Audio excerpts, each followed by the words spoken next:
फौज में क्लर्क की ट्रेड के लिए भर्ती। इस भर्ती के बारे में पूरी जानकारी मैं इस वीडियो में देने वाला हूं। फिजिकल स्टैंडर्ड क्या होनी चाहिए, हाइट वेट क्या होनी चाहिए, एग्जाम कैसा आता है और एज लिमिट वगैरह क्या कैसे कितनी मांगी जाती है। एक बार वीडियो को पूरा जरा ध्यान से देखिएगा।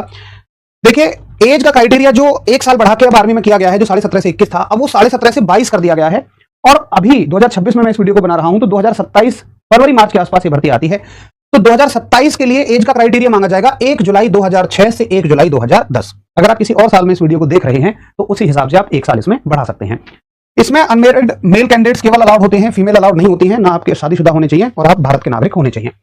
क्वालिफिकेशन को थोड़ा सा ध्यान से देखिए। सबसे ज्यादा क्वालिफिकेशन में बच्चे क्लर्क में ही बाहर होते हैं, या वो फॉर्म तो भर देते हैं लेकिन बाद में उन्हें पता चलता है कि मैं तो इसका पेपर ही नहीं दे सकता। क्यों? सुनिए। देखिए, यहां लिखा हुआ है कि क्लास 12वीं आप पास होनी चाहिए, चाहे आप किसी भी स्ट्रीम से हो, एनी स्ट्रीम से हो। एनी का मतलब आर्ट्स हो गया, कॉमर्स हो गया, साइंस हो गया, कोई भी स्ट्रीम आपके पास हो तो आप फॉर्म भर सकते हैं। बच्चा इतना देख के केवल फॉर्म भर देता है आर्ट्स वाला।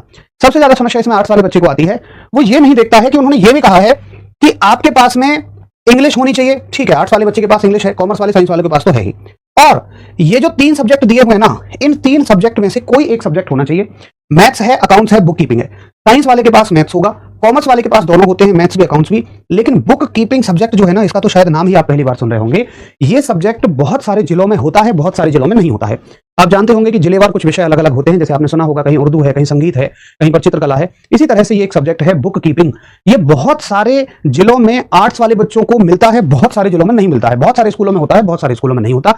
मैं कहूं तो ज्यादातर स्कूलों में ये सब्जेक्ट नहीं होता है बुक कीपिंग। तो आर्ट्स वाले बच्चे के पास ना तो मैथ्स होगा, ना अकाउंट्स होगा, ना बुक कीपिंग होगा, तो वो एलिजिबल नहीं होता है, वो योग्य नहीं हो जाता है। इसलिए ध्यान रखना, आर्ट्स वाले बच्चे केवल क्लर्क में फॉर्म भरने का तब ही सोचें जब उनके पास इंग्लिश और इन तीनों सब्जेक्टों में से कोई एक होना चाहिए। इंग्लिश तो होगी ही होगी, बट इन 3 सब्जेक्टों में से एक होना चाहिए। अगर आपका कोई छोटा भाई है, कोई भी है, पड़ोसी है, रिश्तेदार है, कोई भी, अगर वो क्लर्क की भर्ती देखना चाहते हैं तो आप उनको सलाह दें कि अगर तुम 12th आर्ट्स से करो ना, 11th 12th, तो आपके पास बुक कीपिंग सब्जेक्ट जरूर होना चाहिए, तब आप क्लर्क का फॉर्म भर सकते हैं। ओवरऑल परसेंटेज आपकी 60% होनी चाहिए, हर एक सब्जेक्ट में 50 नंबर होने चाहिए। ये योग्यताएं हैं। हाइट इसमें 162 सेंटीमीटर मांगी जाती है। फौज में बाकी चीजों के लिए, बाकी भर्तियों के लिए 170 मांगी जाती है, इसमें 162 सेंटीमीटर है। उसमें भी कुछ जो नॉर्थ ईस्ट और पहाड़ी क्षेत्र के साथी हैं उनके लिए छूट है। चेस्ट जो है आपकी 77 मांगी जाती है बगैर फुला के, और 5 सेंटीमीटर का उसमें फुलाव मांगा जाता है। जो वजन है वो आपकी हाइट के अकॉर्डिंग ही होना चाहिए, मतलब आप अंडरवेट या बहुत ओवरवेट नहीं होना चाहिए। देखिए, रिक्रूटमेंट की प्रोसेस क्या होती है, इसके जो फॉर्म आते हैं ना, साल में एक बार आते हैं। हर साल लगभग ये फरवरी मार्च के महीनों में फॉर्म आते हैं और पेपर इसका मई जून के महीनों में पेपर होता है। उसके बाद फिर आपके एआरओ वाइज फिजिकल होते हैं और फिजिकल के बाद में फिर आपकी फाइनल कट ऑफ लगती है। इसके फिजिकल 2 बैचेस में होते हैं पूरे देश भर के। कुछ एआरओ के फिजिकल पहले बैच में, कुछ एआरओ के फिजिकल दूसरे बैच में। जिनके फिजिकल पहले बैच में हो जाते हैं उनकी भर्ती लगभग 7-8 महीनों में कंप्लीट हो जाती है। जिनके फिजिकल दूसरे बैच में होते हैं उनकी भर्ती को पूरा होने में, यानी फॉर्म भरने से लेके और वर्दी पहनने तक लगभग 1 साल का समय लग जाता है। आगे देखिए, सबसे पहले इसका रिटन एग्जाम होता है, लिखित परीक्षा होती है। लिखित परीक्षा को मैंने यहां 2 हिस्सों में बांटा है। पहले पूरी लिखित परीक्षा के बारे में सुनिए। 50 क्वेश्चन होंगे, 200 नंबर के होंगे, हर एक क्वेश्चन 4 नंबर का होगा। इसमें जो फिजिकल होता है वो क्वालिफाइंग इन नेचर होता है। फिजिकल के नंबर नहीं जुड़ते हैं। पूरी मेरिट, फाइनल मेरिट केवल लिखित परीक्षा में प्राप्त नंबरों के आधार पर ही बनती है। 1 घंटे का आपको समय मिलता है, प्लस टाइपिंग होती है, और टाइपिंग लिखित परीक्षा के साथ ही होती है। जैसे बाकी भर्तियों में आप देखते होंगे लिखित परीक्षा में जो पास हो जाते हैं उनके लिए टाइपिंग होती है, यहां पर ऐसा नहीं होता है। यहां पर टाइपिंग साथ के साथ ही आपसे करा ली जाती है। 4 नंबर का ही एक सवाल होता है, 1 नंबर नेगेटिव के कट जाएंगे। नेगेटिव मार्किंग सॉरी नहीं होती है, ये पहले का था, अभी कोई नेगेटिव मार्किंग नहीं है।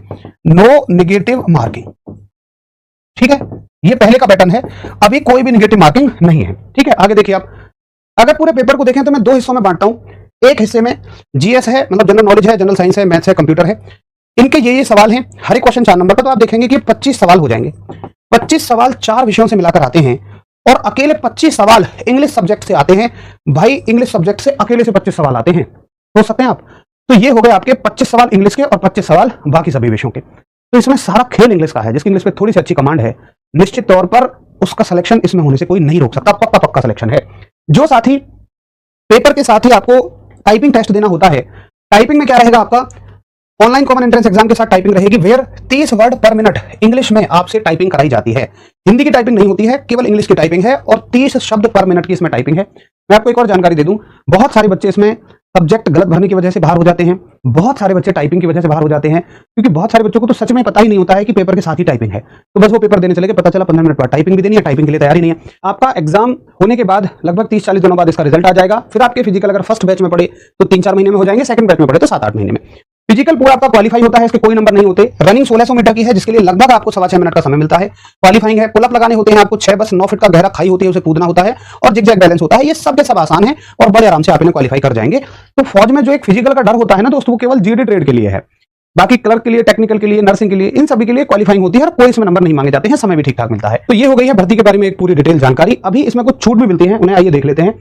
देखिए, अग्निवीर क्लर्क में अगर आपके फादर एक्स सर्विसमैन है तो ये छूट मिलेगी। स्पोर्ट्स पर्सन के लिए 20 नंबर तक की छूट है।